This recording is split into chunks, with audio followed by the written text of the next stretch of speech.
다 함께 성경 보겠습니다. 오늘 우리에게 주시는 말씀은 신약 성경 골로새서 3장 18절에서 23절 말씀입니다.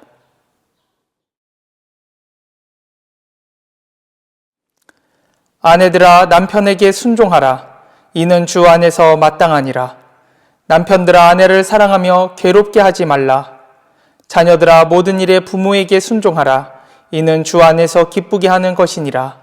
아비들아 너희 자녀를 노엽게 하지 말지니 낙심할까 함이라. 종들아 모든 일에 육신의 상전들에게 순종하되 사람을 기쁘게 하는 자와 같이 눈가림만 하지 말고 오직 주를 두려워하여 성실한 마음으로 하라. 무슨 일을 하든지 마음을 다하여 주께 하듯 하고 사람에게 하듯 하지 말라. 아멘. 오늘 함께 나눌 말씀의 제목은 그리스도의 향기로 가득한 가정입니다. 오늘 말씀을 통해 제목처럼 성도님들의 가정 안에 그리스도의 향기가 가득한 가정이 되기를 간절히 바랍니다. 또한 더 나아가서 우리 가정 안에 있는 그리스도의 향기가 우리 가정 밖으로 흘러 넘쳐서 주변 사람들에게 예수 그리스도의 사랑이 전해질 수 있기를 또한 바랍니다. 우리가 잘 아는 사도 바울은 에베소를 중심으로 아시아에서 3년 동안 복음을 전한 일이 있었습니다. 그때 그가 전한 복음을 듣고 예수님의 제자가 된 에바브로라는 사람이 있었습니다. 그는 골로새 지역 출신이었습니다. 골로새 지역은 지금의 튀르키 안에 있는 한 지역입니다. 에바브라는 예수님을 믿고 나서 골로새 지역으로 돌아가서 그곳에서 복음을 전합니다. 그때 함께 동역했던 사람이 바로 빌레몬입니다. 이 빌레몬 또한 에베소에서 복음을 전한 사도 바울을 통해 예수님을 믿게 된 신실한 사람이었습니다. 그 둘은 함께 복음을 전했고 골로새 지역 안에 예수님을 믿게 된 사람들과 함께 모여서 빌레몬의 집에서 예배를 드리게 됩니다. 그것이 골로새 교회가 세워진 첫 시작이었습니다. 에바브라와 빌레몬의 헌신과 수고, 사랑으로 세워진 골로새 교회, 그리고 그 교회에 다니는 성도들의 좋은 소식들이 그 주변에 소문이 나기 시작했습니다.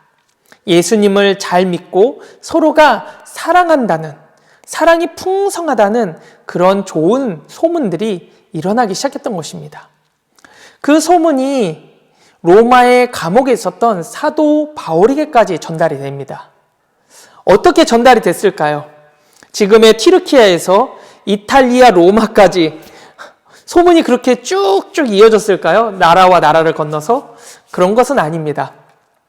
에바브라가 감옥에 갇혀있는 사도 바울을 만나서 골로새 교회에 대한 이야기를 할 때 성도들의 칭찬받아 마땅한 이야기를 전해준 것입니다. 예수님을 잘 믿고 서로 사랑이 풍성하고 교제가 잘 이루어진다는 그 소식이었던 것입니다. 그 소식을 들은 사도 바울은 참 기뻤던 것 같습니다. 그래서 골로새 교회 성도들에게 보내는 편지에 가장 처음 서두에 그들의 믿음과 서로를 향한 사랑을 칭찬했을 정도였습니다. 그렇게 그 편지가 칭찬과 또 격려로 가득하여서 끝나면 좋았을 텐데 안타깝게도 그렇지 못했습니다. 에바브로 디도가 사도 바울의 마음을 무겁게 하는 소식을 전했기 때문입니다. 어떤 소식이 사도 바울의 마음을 무겁게 했을까요? 그것은 골로새 교회의 성도 중에 일부들이 예수님을 믿기 전에 옛사람의 모습으로 돌아가서 행동하고 생활하고 있다는 내용이었습니다. 당시 골로새 지역, 그 지역에 살아온 사람들은 그리스와 로마의 다양한 신들을 숭배하며 자라왔습니다. 그래서 많은 이들이 예수님을 자신들이 숭배하는 또 다른 하나의 신으로만 여겼던 것입니다. 그로 인해 예수님을 예배하는 동시에 신전에 가서 우상을 숭배하는 일들이 자행되고 있었던 것입니다. 처음에는 그 수가 적었는데 점점 많아졌던 것이지요. 더 나아가 그것보다 더 큰 문제, 그걸로 인해 발생된 문제라고도 할 수 있습니다.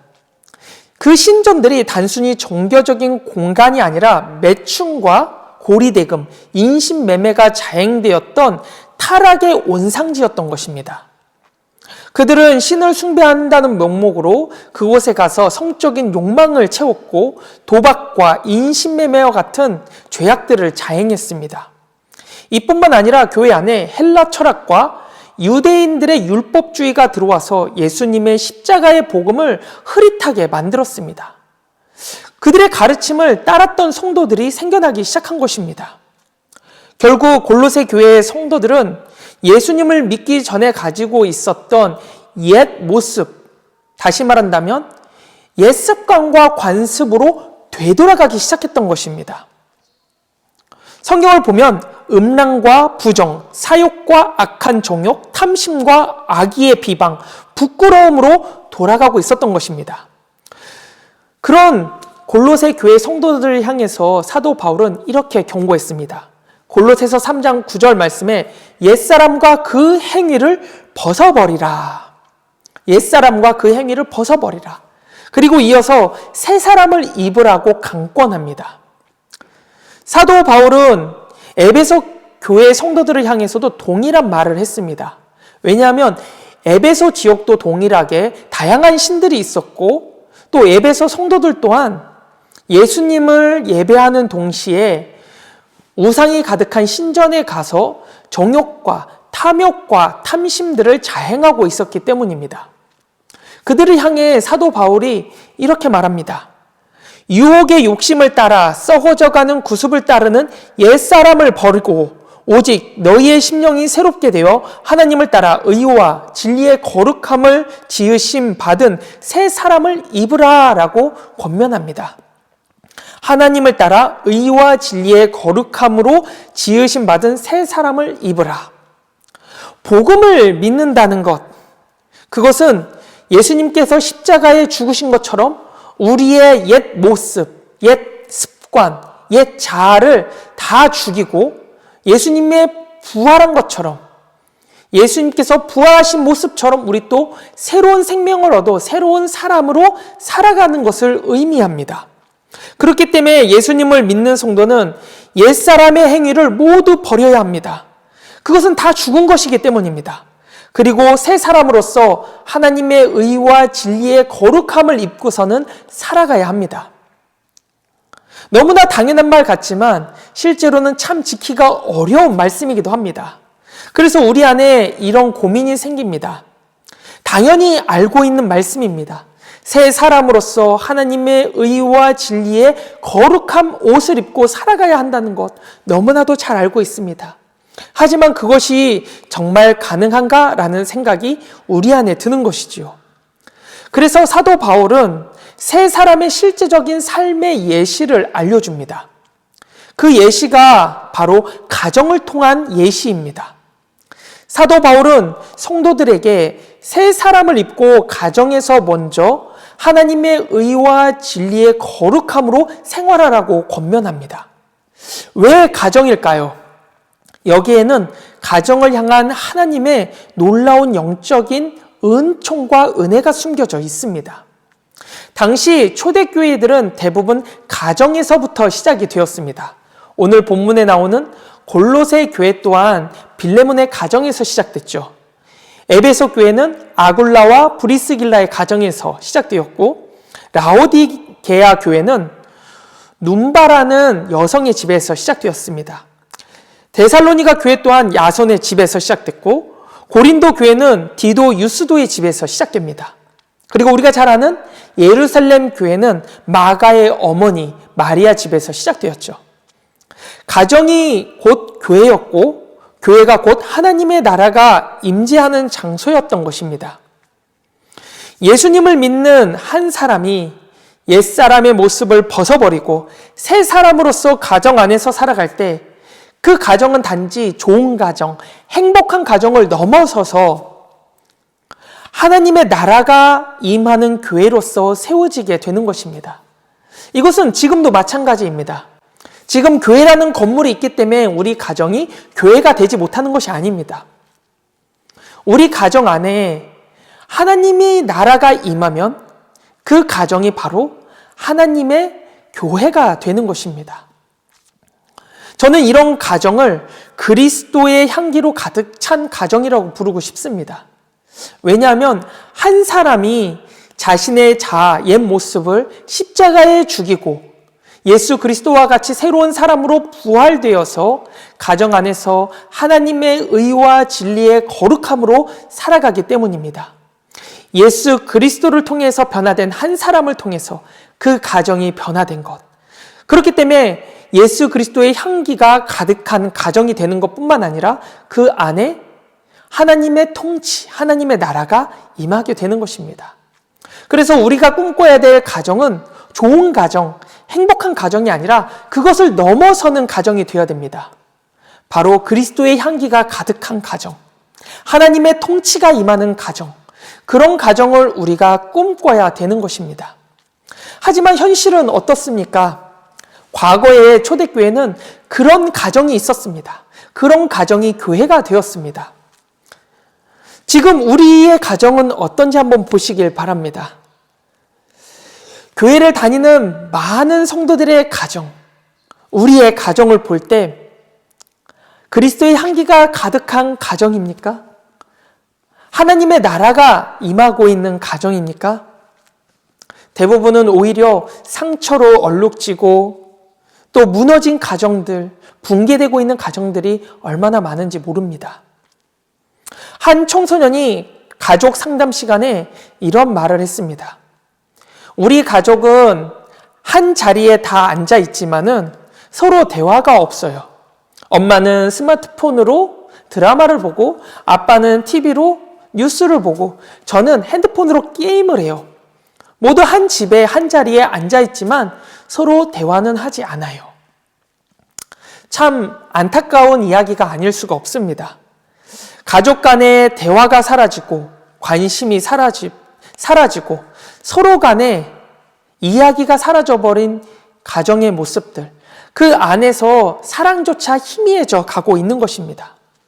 결국 이런 가정의 모습은 사회적인 문제로 점점 대두되었습니다. 어떤 문제들입니까?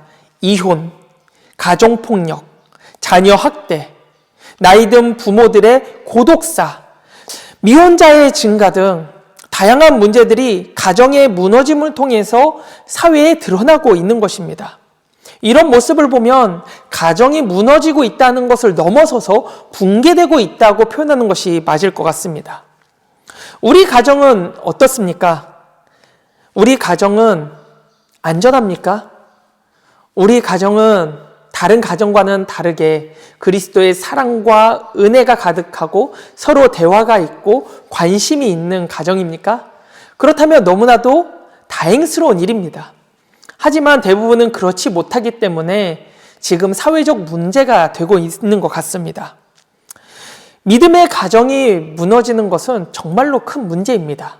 왜냐하면 믿음의 가정이 무너진다는 것은 영적으로는 교회가 무너지는 것이고 사회적으로는 나라가 무너지는 것이기 때문입니다. 가정은 교회와 나라의 근간입니다. 그렇기 때문에 가정의 회복은 정말로 중요한 문제가 아닐 수 없습니다. 그렇다면 우리 가정을 어떻게 회복시켜야 할까요? 매일 말씀을 읽고 매일 기도하고 가정 예배를 드리면 될까요? 그렇다면 그것만으로 우리 가정이 회복될 수 있다면 지금처럼 사회적 문제는 일어나지 않을 것입니다. 과거보다 초대교회 당시보다 지금 성도들은 더 많이 성경을 읽고 더 많은 예배를 드리고 있고 더 많은 기도의 자리로 나아가고 있습니다. 그럼에도 불구하고 가정의 문제들은 끊임없이 생겨나고 사회적인 문제로까지 계속 대두되고 있습니다. 왜 그런 것일까요? 그것은 복음을 삶으로서 실제적으로 살아가고 있지 않기 때문입니다. 새 사람으로서 하나님의 의와 진리의 거룩함을 입고 가정 가운데 살아가야 되는데 그렇지 못하다는 것이죠. 옛사람의 모습 그대로 가정 가운데 살아가고 있기 때문에 아무리 예배를 많이 드리고 아무리 기도하고 아무리 큐티를 해도 가정의 문제들이 사라지지 않는 것입니다. 그렇기 때문에 사도 바울은 오늘 우리에게 실제적으로 필요한 구체적인 실천 사항들을 제시해주고 있습니다.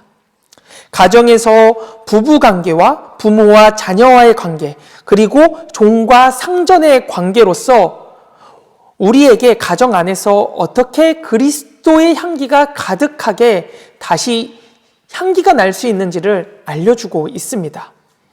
이제 본문을 하나씩 살펴보면서 우리의 가정 안에 일어나고 있는 문제가 무엇인지를 생각해보고 그 문제들을 오늘 말씀을 통해 해결해 나가시길 간절히 바랍니다. 먼저 본문 18절과 19절 말씀을 읽어보겠습니다. 아내들아 남편에게 복종하라. 이는 주 안에서 마땅하니라. 남편들아 아내를 사랑하며 괴롭게 하지 말라. 이 말씀을 듣는 부부들은 다 다르게 반응하게 됩니다. 아내들아 남편에게 복종하라. 이 말씀은 남편에겐 가장 좋은, 기분을 좋게 하는 말씀입니다. 이 말씀을 듣고 집에 가면 남편은 아내에게 이렇게 말합니다. 오늘 설교 말씀 들었지? 남편에게 복종해. 잘해. 라고 말합니다. 그러면 아내는 어떻게 말합니까? 이렇게 말합니다. 오늘 설교 시간에 아내를 괴롭게 하지 말라는 말 못 들었어? 이러면서 싸움이 더 가중되고 부채질되는 것 같습니다. 오늘 본문 말씀은 서로에게 더 싸움을 부채질하기 위해서 주신 말씀이 아닙니다. 오히려 이 말씀은 억압과 폭력을 가정 가운데서 멈추고 사라지게 하기 위해서 주신 말씀입니다. 그런데 이 본문을 듣는 우리에게 그렇게 다가오지 않죠. 지금이 어떤 시대인데 여자가 남자한테 복종을 해. 이렇게 생각하게 됩니다. 또 남편들은 아내를 사랑하고 있는데 내가 뭐 언제 괴롭혔냐라고 생각하게 되죠. 그것은 오늘 본문 말씀이 가지는 역사적인 배경 하에서 이해되지 못하고 있기 때문입니다. 역사적인 상황을 먼저 본다면은 이해하기가 훨씬 더 수월하게 됩니다. 당시 가정에서 남편은 강력한 권력을 가지고 있었습니다. 이를 파테르 파밀리아스, 어려운 단어죠. 이 단어는 남편이 법적으로 절대적인 권위를 가지고 있음을 의미합니다. 가정 안에 재판을 열 수 있고 그 재판을 통해서 남편이 자녀나 종이나 아내에게 판결을 내릴 수가 있는데 중한 일일수록 사형까지 내릴 수 있는 권력이 남편에게 있었습니다. 가부장적인 이런 가풍, 이 가정의 풍토 속에서 부부 관계는 어땠을까요? 사랑으로 맺어진 관계라기보다는 가문의 이익에 따라 계약적으로 결혼했기 때문에 서로에 대한 관심과 사랑이 거의 없었다고 봐도 무방했을 것입니다. 더군다나 남편의 권위가 너무 강했기 때문에 여성은 오히려 억압받는 상황 가운데 있었습니다. 사랑이 배제된 가정, 아내는 남편을 향한 불만과 원망이 가득했을 것이고 남편은 아내를 사랑하는 마음이 없었기 때문에 신전에 가서 외도를 자행하게 되었던 것입니다. 이런 가정에게 필요한 말씀이 바로 오늘 본문 말씀인 것이지요. 주 안에서 복종하고 사랑으로 괴롭게 하지 말라라는 것입니다. 원문을 보면 이렇습니다. 아내는 주 안에서 순종하며 남편은 사랑으로 가혹하게 아내를 대하지 말라라는 것입니다. 주 안에서 남편에게 순종하는 것은 주님을 사랑하는 마음 안에서 자발적으로 순종하라는 것입니다. 복종의 의미와는 다릅니다. 억압과 강요에 의해서 복종하라는 의미가 전혀 아닙니다. 또한 남편들에게 아내를 사랑하라는 이 말씀은 조건 없는 희생적인 사랑을 말합니다. 아가페적인 사랑이죠. 이 사랑을 예수님께서 우리에게 보여주시지 않으셨습니까? 예수님께서 우리를 사랑하신 것 같이 예수님이 우리가 죄인 되었을 때도 끝까지 사랑하셨고 또 죽기까지 사랑하셨던 것처럼 아내를 그렇게 사랑하라는 말씀인 것입니다. 예전에 한 성도님이 이런 말씀을 한 적이 있습니다. 목사님, 저는 아내를 사랑하는데 잘 표현을 못해요. 아마 한국에 있는 대부분의 남성들이 동일할 것입니다. 사랑하는 마음이 있는데 표현은 잘 못한다. 하지만 표현하지 않으면 상대방은 알 수가 없습니다. 그렇기 때문에 사랑한다는 말 한마디, 고맙다는 손길, 수고한다는 격려라는 표현이 꼭 남성에게 필요합니다. 그래서 진짜로 새 사람이 된 성도는 말투부터 바꿔야 하는 것입니다. 당시 로마 시대는 아내에게 명령하듯 강압적으로 대했습니다. 그렇게 해도 되는 시대였기 때문입니다. 하지만 사도 바울은 그렇게 하지 말라는 것이죠. 억압하거나 괴롭게 하지 말라, 아내를 사랑하고 아내를 섬겨라. 그래야 아내가 자발적으로 남편에게 순종하고 희생하게 된다는 것이지요. 우리 또한 마찬가지입니다. 우리가 새 사람으로서 가정 안에 살아갈 때 먼저 아내에게 어떻게 대해야 됩니까? 사랑으로 대해야 되는데 그것이 말투로 내와야 됩니다. 사랑의 말, 격려의 말, 기도의 말로 아내를 다스려야 됩니다. 그것이 사랑이 밑바탕이 됐을 때 가정이 변화되는 것입니다. 남편들이 가부장적인 언어로 또 행동으로 아내를 괴롭게 하면 아내 또한 남편을 괴롭게 합니다. 하지만 사랑으로 아끼고 보듬고 기쁘게 한다면 아내는 기쁜 마음으로 예수님께 하듯 하나님께 하듯 우리에게 남편에게 순종하게 되는 것입니다. 그런 가정이 될 때 예수님의 향기, 그리스도의 향기가 우리 가정 가운데 이루어지는 것입니다. 다시 한번 말씀드리겠습니다. 남편이 먼저 아내에게 사랑으로 행동하고 말해야 합니다. 사랑한다는 말, 격려하는 말, 위로하는 말, 안아주고 위로하고 보듬을 때 아내는 진심으로 남편을 사랑함으로 섬기게 되는 것입니다. 그래야 가정이 변화되고 그리스도의 향기가 그 안에 일어납니다. 왜냐하면 예수 그리스도의 사랑과 희생 안에서 우리가 행동하기 때문입니다. 두 번째로는 부모와 자녀의 관계에서 사도 바울이 설명합니다. 골로새 교회 당시 가정에서 자녀는 아버지의 재산으로 간주되었습니다. 이름을 짓는 것부터 결혼까지 모두 아버지의 결정에 따라야만 했습니다. 당시의 기록문을 보면 이런 말이 있습니다. 아버지는 자식이 어떤 학문을 배울지, 누구와 결혼할지를 정하고 그들의 재산을 마음대로 다룰 수가 있다라고 기록되어 있습니다. 또한 로마 법문서인 트윈볼 테이블스에 보면은 심각한 불순종을 행한 자녀는 법적 신문을 통해 매질을 가하거나 처형까지 선언할 수 있다라고 나와 있습니다. 이런 사회적인 풍조는 부모와 자녀의 관계를 삭막하게 만들었을 뿐만 아니라 어렵게 만들었습니다. 오죽하면 오늘 본문의 사도 바울이 부모에게 자녀는 순종하고 부모는 자녀를 노엽게 하지 말라라고까지 권면하고 있지 않습니까? 본문을 보면은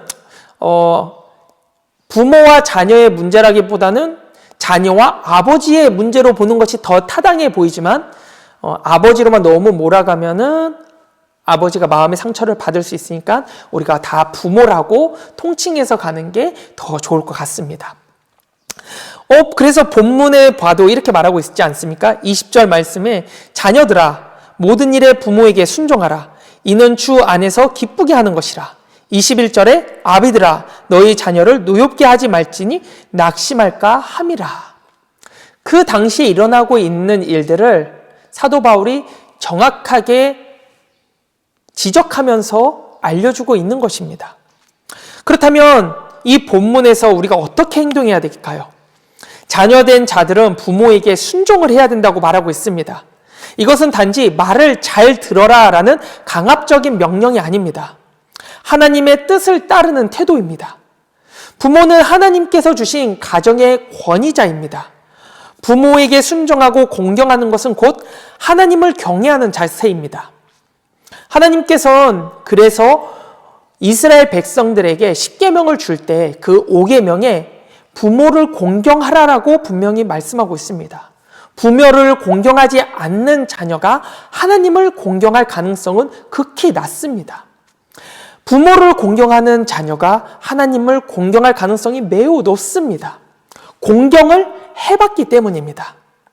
그래서 자녀들은 부모를 공경하고 또 그 공경하는 마음을 순종으로 표현해야 하는 것입니다. 그런데 요즘 시대를 보면 어떻습니까?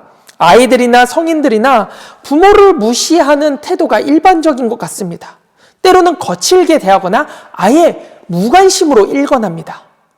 부모님들이 나이가 들면 들수록 자신들의 삶에 몰입하는 것을 보게 됩니다. 부모가 어떻게 살고 있는지, 무엇을 좋아하는지, 또 전화를 통해서 안부를 묻는다든지 점점 세대가 지날수록 그런 것들이 사라지고 있습니다.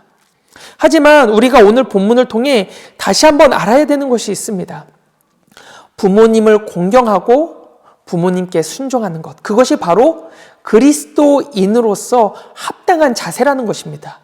왜냐하면 하나님께서 그것을 우리에게 요구하시고 계시는 것이기 때문입니다.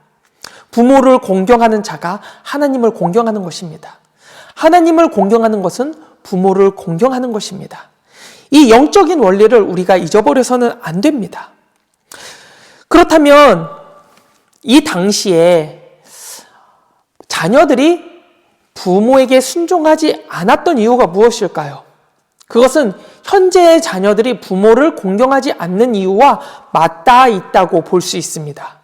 본문 21절에 그 이유가 잘 나와 있죠. 아비들아 자녀를 노엽게 하지 말라.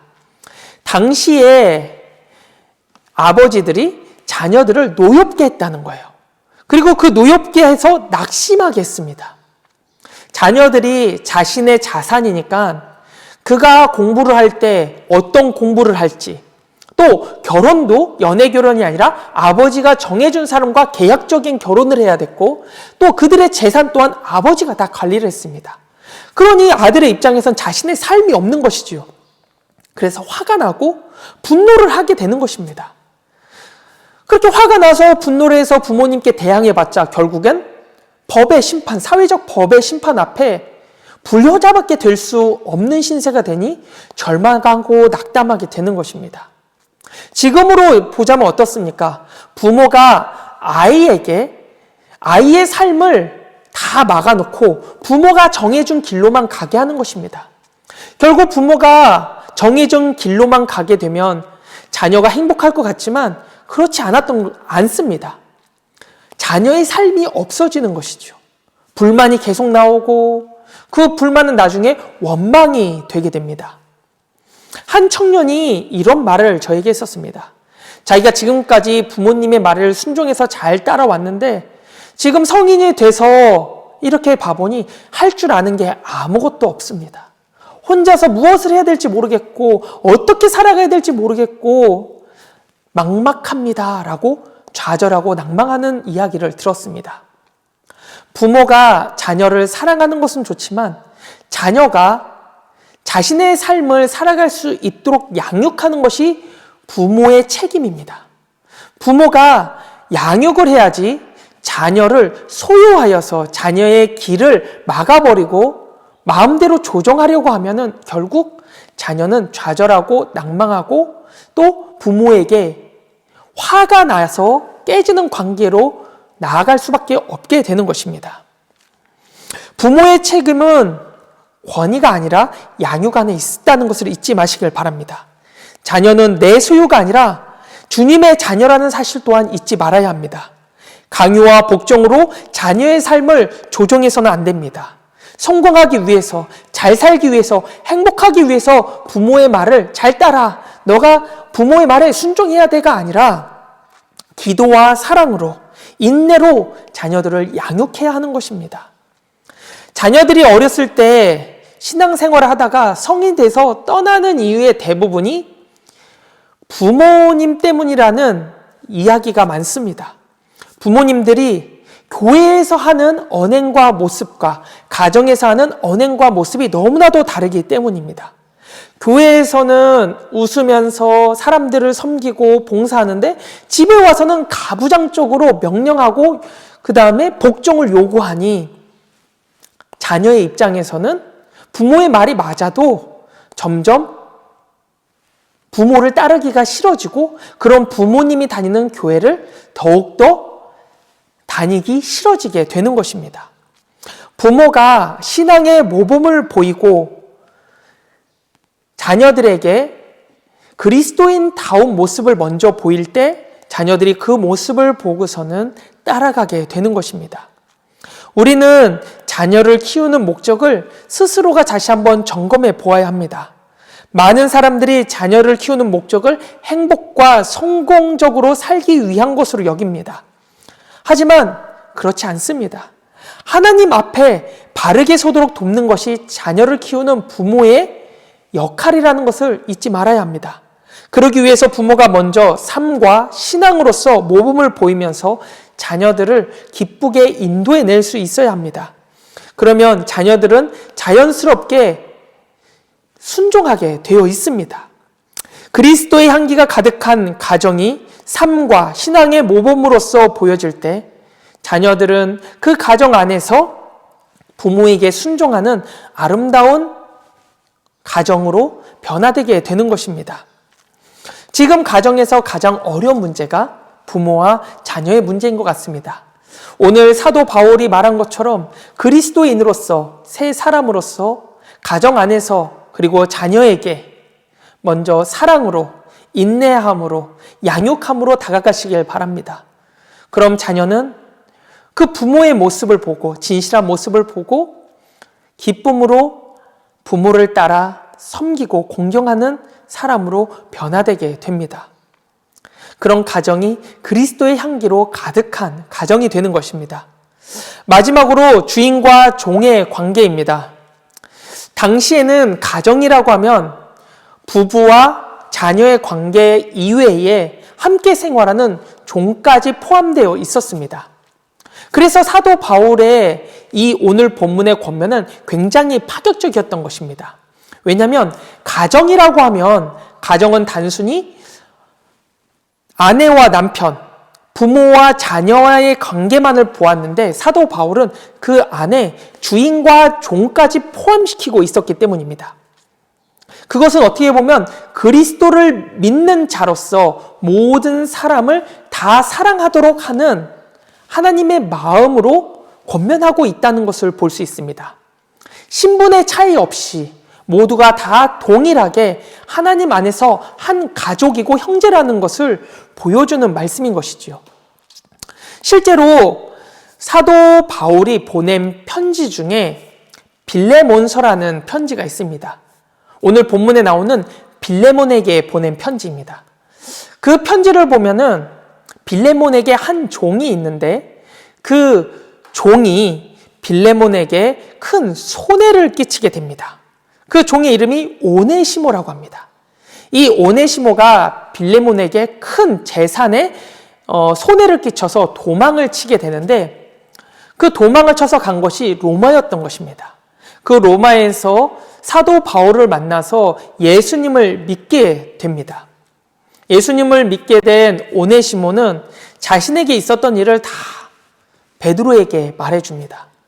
베드로는 오네시모를 영적인 아들로 생각했습니다. 그래서 도망자의 신분으로 놔두지 못하고 빌레몬에게 편지를 보냅니다.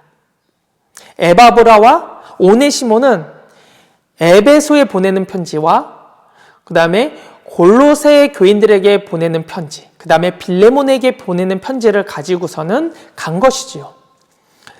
그래서 이 오네시모가 빌레몬을 만나서 사도 바울에게 편지를 전해줍니다. 그 편지의 내용은 어땠을까요? 사도 바울은 빌레몬에게 이렇게 간청합니다. 오네시모를 더 이상 종으로 보지 말고 가까운 친구, 또 그리스도 안에서 형제로 여기라고 말합니다. 그 당시에 있을 수 없는 굉장히 파격적인 내용인 것입니다. 사회의 질서와 위계 질서를 뒤흔드는 내용이었던 것입니다. 그런데 빌레몬은 사도 바울이 말한 그 권면을 그대로 받아들입니다. 예수 그리스도 안에서 신분의 차이, 위계의 차이를 모두 다 없애고 형제로서 이 오네시모를 맞아들인 것입니다. 그래서 그 종의 관계에서 형제의 관계로 변화되면서 오네시모와 그 다른 종들이 모두 다 빌레몬과 다른 주인들과 함께 예배하면서 서로 사랑을 나누고 그 안에서 위계 질서가 다 사라지고 신분의 고하가 사라지는 은혜가 일어나게 되었던 것입니다. 한 가족 공동체가 교회 안에 온전하게 형성이 된 것이지요.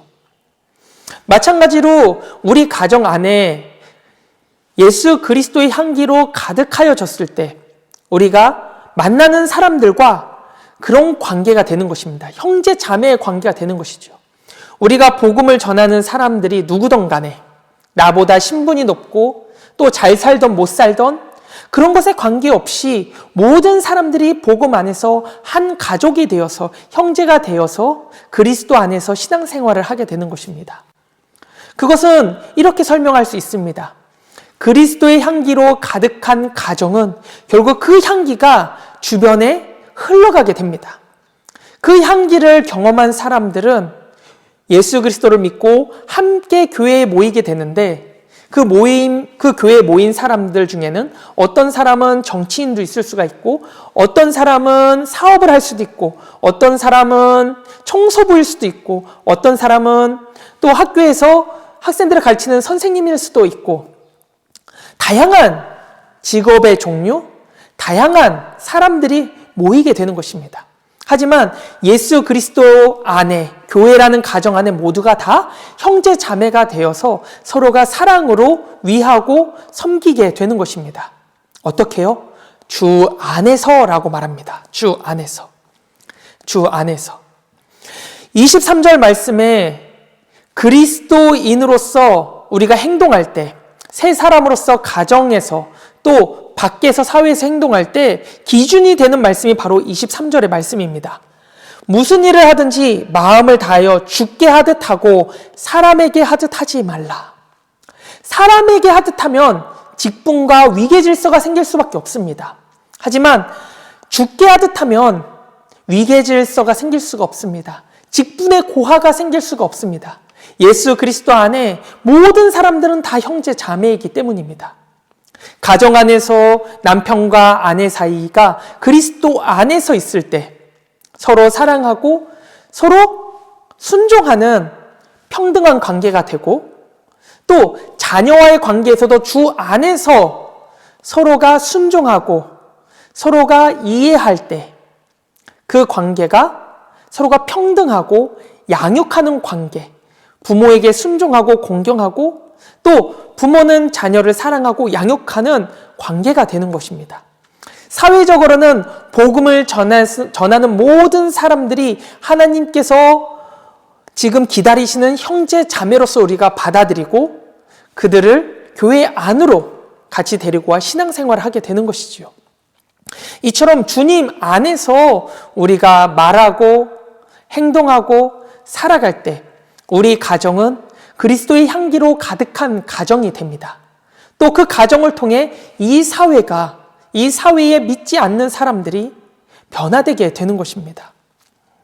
오늘 말씀에서 우리는 죽게 하듯 하라는 말씀을 잊어서는 안 됩니다. 무너지고 깨어진 가정을 회복할 수 있는 유일한 방법은 죽게 하듯 가정 안에서 남편과 아내에게 자녀들에게 행하는 것입니다.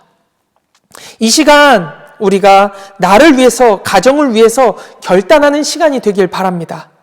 주님, 나부터 새 사람으로 살겠습니다. 하나님의 의와 진리의 거룩한 옷을 입은 새 사람으로 살겠습니다. 그리고 나를 통해서 우리 가정이 변화되길 원하오니 주여 저를 통해서 우리 가정이 변화되게 하여 주시옵소서. 하나님의 나라가 임하게 하여 주시옵고 또 그리스도의 향기가 가득하게 하여 주시옵소서. 그렇게 결단하고 기도하는 우리 모두가 되길 원합니다.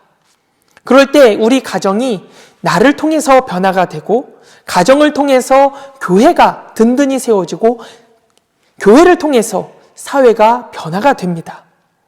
주님 안에 복음에 합당한 사람으로서 우리가 가정에서 사회 안에서 교회에서 그리스도의 향기로 살아가시기를 간절히 축원합니다. 다 함께 기도하겠습니다. 사랑과 은혜가 풍성하신 하나님 아버지, 오늘 우리에게 주신 말씀을 통해 우리가 어떤 존재로 살아가야 하는지, 가정 안에서 어떻게 새 사람으로 살아가야 하는지 깨닫게 하여 주시옵소서.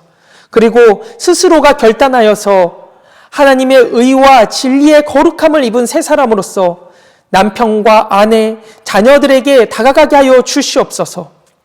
그때 주님께서 우리 가정 가운데 임하셔서 우리 가정을 하나님의 영광이 임하는 거룩한 영적인 교회로 세워주실 줄 믿습니다.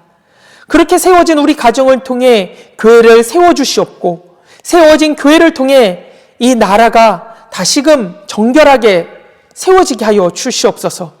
우리 가정 가운데 임하시고 우리 가정을 새롭게 하실 주님께 감사와 영광을 올려드리오며 예수님의 이름으로 기도하옵나이다. 아멘.